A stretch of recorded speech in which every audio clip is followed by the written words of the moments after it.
Hello everyone. वज़न एक sensitive topic है और अगर हम शालीनता का पालन करें तो किसी को देखकर हमें उन्हें वज़न बढ़ाने या वज़न कम करने की सलाह नहीं देनी चाहिए। जिन व्यक्तियों का वज़न ज़्यादा है अक्सर वो परेशान रहते हैं, शर्मिंदगी महसूस करते हैं और वो खुद को दोषी भी मानते हैं। आपने भी देखा होगा कि आपको सलाह मिली हो या आपने अपने फैमिली मेम्बर्स को वज़न कम करने की सलाह दी हो, जैसे प्रोटीन शेक ले लो, green tea P low, dinner light करो, ब्रेकफास्ट हैवी करो, एक्सेट्रा एक्सेट्रा। तो आज मैं आपसे बात करूंगी वज़न कम करने की तैयारी के बारे में। जी हाँ, वज़न कम करने की तैयारी करना बहुत ज़रूरी है ताकि हम आने वाली मुश्किलों का सामना अवेयरनेस के साथ कर सकें। वज़न कम करना हर एक के लिए अलग अलग मायने रखता है। फॉर एग्ज़ाम्पल, अगर एक पर्सन को डायबिटीज़ है और वो 3 महीने डाइट करते हैं तो हो सकता है उनका वज़न ज़्यादा कम ना हो पर उनके ब्लड शुगर कंट्रोल में आ जाए, उनकी जो मेडिसिन है उसके पावर और डोसेस कम हो जाए, उनकी फंक्शनल मोबिलिटी बढ़ जाए, वो बहुत आराम से उठ बैठ सके। और वही दूसरी तरफ ऐसा भी हो सकता है कि किसी व्यक्ति का वज़न ज़्यादा हो और वो सेम डाइट करे पर उनको कोई भी बीमारी ना हो, इस वजह से उनका वज़न ज़्यादा कम हो जाए। तो अलग अलग व्यक्तियों के लिए वज़न कम करना अलग अलग मायने रखता है। अब मैं आपसे बात करूंगी कि वज़न का मतलब क्या है। इस पर मैंने एक वीडियो बनाया है बॉडी मास इंडेक्स के बारे में, वो आप ज़रूर चेकआउट करिएगा। तो जैसे कि अक्सर देखा जाता है कि ओबेसिटी का staging system body mass index पर डिपेंडेंट है। बॉडी मास इंडेक्स यानी हाइट और वेट पर निर्धारित होता है। तो ये है पर्सन ए और ये है पर्सन बी। दोनों का BMI जो है वो सेम है पर इससे हमें उनके बारे में कुछ भी नहीं पता चलता है कि उनकी हेल्थ कैसी है। पर अगर हम क्लियर पिक्चर देखें तो हमें समझेगा कि मिस्टर ए अपने BMI की वजह से व्हील चेयर पर बैठे हुए हैं क्योंकि उनके घुटने दुखते हैं और उनको दम लगता है, और वही मिस्टर बी जिनका सेम BMI है उनको कोई भी फिजिकल प्रॉब्लम नहीं है, कोई भी मेटाबॉलिक डिसऑर्डर नहीं है और वो आराम से वॉक कर सकते हैं और अपनी रोज की ज़िंदगी आराम से जी सकते हैं। तो बॉडी मास इंडेक्स हमें बिल्कुल भी नहीं बताता है कि एक व्यक्ति का स्वास्थ्य कैसा है। The Edmonton obesity staging system इसीलिए बनाया गया ताकि इससे हमें पता चले कि बढ़े हुए वजन से एक व्यक्ति के स्वास्थ्य पर क्या असर पड़ता है। इस स्टेजिंग सिस्टम में मेटाबॉलिक हेल्थ, फिजिकल हेल्थ और साइकोलॉजिकल हेल्थ को देखा जाता है। इसमें 4 स्टेजेस होती है। स्टेज 0, इस स्टेज में व्यक्ति को किसी भी प्रकार की बीमारी नहीं होती है, उनको कोई भी फिजिकल प्रॉब्लम नहीं होती है, कोई भी साइकोलॉजिकल प्रॉब्लम नहीं होती है। इसके बाद आता है स्टेज 1। स्टेज 1 में व्यक्ति के ब्लड में थोड़े बहुत बदलाव देखने को मिल सकते हैं, जैसे ब्लड शुगर बढ़ना, ब्लड प्रेशर बढ़ना, बदन दुखना, चढ़ते समय दम लगना, एक्सेट्रा। इसके बाद आता है स्टेज 2। स्टेज 2 में व्यक्ति को क्रॉनिक बीमारी हो जाती है, जैसे डायबिटीज़, हाइपरटेंशन, PCOS, आर्थराइटिस इत्यादि। इसके बाद आता है स्टेज 3। स्टेज 3 में इन क्रॉनिक बीमारियों की वजह से व्यक्ति को एंड ऑर्गन डैमेज आ जाता है। फॉर एग्जाम्पल, हार्ट अटैक का आ जाना, जिसकी वजह से उनकी रोज़मर्रा का जीवन अफेक्ट हो जाता है। और इसके बाद आता है स्टेज 4। इस स्टेज में इन बीमारियों की वजह से व्यक्ति को बहुत ज़्यादा फिजिकल लिमिटेशन आ जाते हैं। यानी फॉर एग्जांपल, एक लेडी व्हील चेयर पर आ गई हैं क्योंकि उनको आर्थराइटिस है, वो बिल्कुल चल नहीं सकती है और उनको बहुत ज़्यादा दम लगता है। तो एडमंटन स्टेजिंग सिस्टम हमें बताता है कि बढ़े हुए वज़न के साथ साथ व्यक्ति के स्वास्थ्य पर इसका क्या असर पड़ रहा है। यहाँ पर ये नोट करना बहुत ज़रूरी है कि स्टेज 0 में जो व्यक्ति है उनके मरने के रिस्क यानी मॉर्टेलिटी रिस्क अगले 20 सालों तक 0 है। हमें ये समझना बहुत ज़रूरी है कि ओबेसिटी एक क्रॉनिक कंडीशन है और क्रॉनिक के साथ साथ प्रोग्रेसिव भी है। ये ना देखिए, आपने ट्रीटमेंट बंद की तो 100% चांसेस है कि आपका वज़न बढ़ जाएगा। और इसका एग्जाम्पल हम मैराथन की तरह देख सकते हैं कि अगर आपने पूरे जीवन में सिर्फ एक मैराथन आपने रन की तो उसके बेनिफिट्स आपको जीवन भर बिल्कुल भी नहीं मिलेंगे। हमारा अल्टीमेट गोल होना चाहिए कि हमको हेल्थ में क्या इम्प्रूवमेंट मिलती है और हमें वज़न पर कॉन्सेंट्रेट नहीं करना चाहिए। जो व्यक्ति वज़न कम करते हैं वो अक्सर फ्रस्ट्रेटेड रहते हैं, क्योंकि वो कम से कम 10 बार वज़न कम करने के लिए डिफरेंट डाइट्स ले चुके होते हैं, डिफरेंट अटेम्प्ट्स कर चुके होते हैं, और इस वजह से उनके सामने एक क्वेश्चन भी आ जाता है कि मैं वज़न क्यों कम करूं।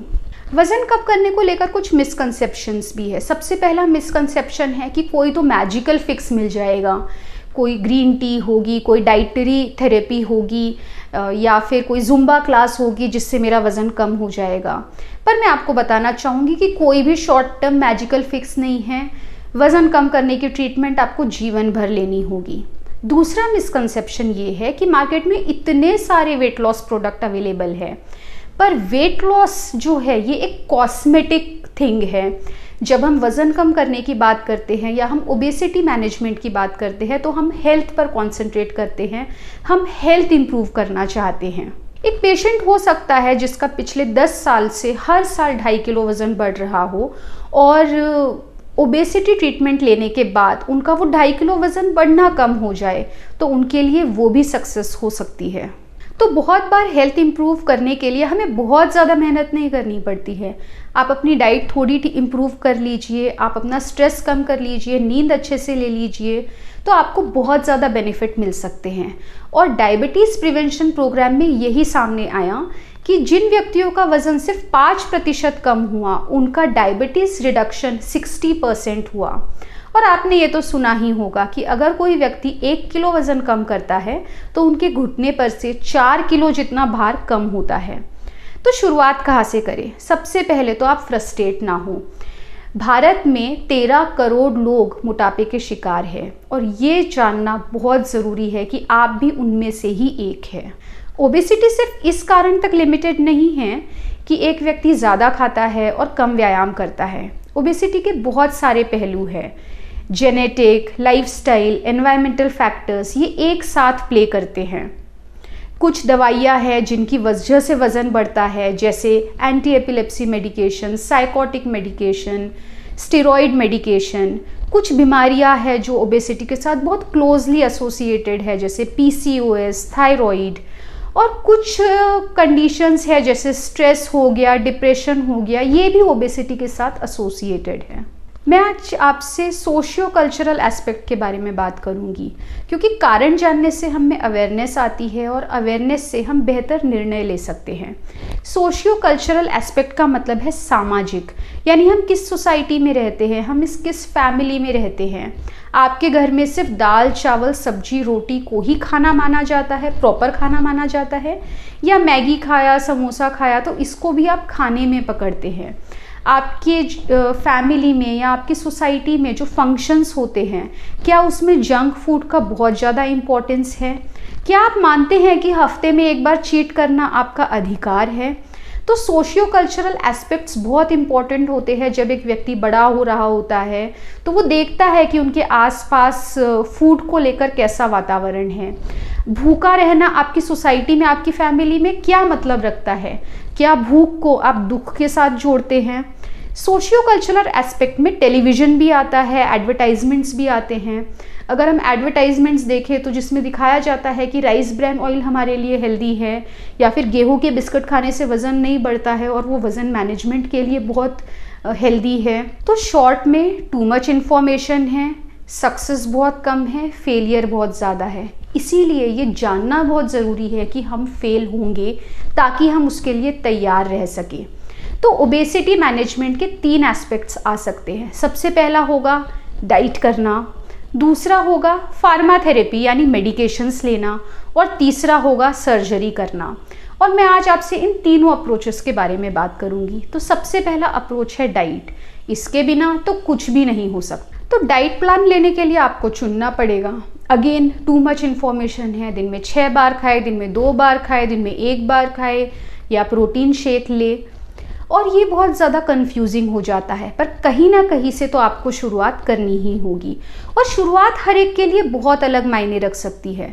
फॉर एग्जाम्पल, एक यंग टीनेजर है, उसको डाइट करनी है तो उसको ज़्यादा इन्फ्लुएंस अपने पेरेंट्स का, अपने फ्रेंड्स का और सेलिब्रिटीज़ का होगा। पर वही एक व्यक्ति जिसको प्री डायबिटीज़ है वो डाइटिशियन के पास जाकर प्रॉपर डाइट लेना चाहेंगे। और ऐसा भी हो सकता है कि किसी व्यक्ति ने 10 तरह की डाइट ट्राई की हो तो वो बहुत ज़्यादा ड्रास्टिक स्टेप वाली डाइट भी लेना पसंद करे ताकि उनको रिजल्ट मिले।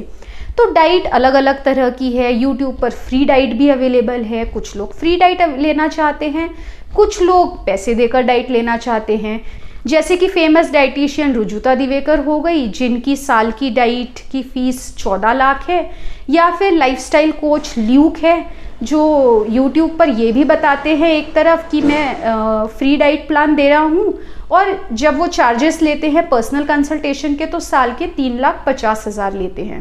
मैं आपको बताना चाहूँगी कि कुछ भी गलत नहीं है। ये सेम ऐसा है कि आप ट्रीटमेंट के लिए गवर्नमेंट हॉस्पिटल भी जा सकते हैं या फिर आप किसी कॉरपोरेट हॉस्पिटल भी जा सकते हैं।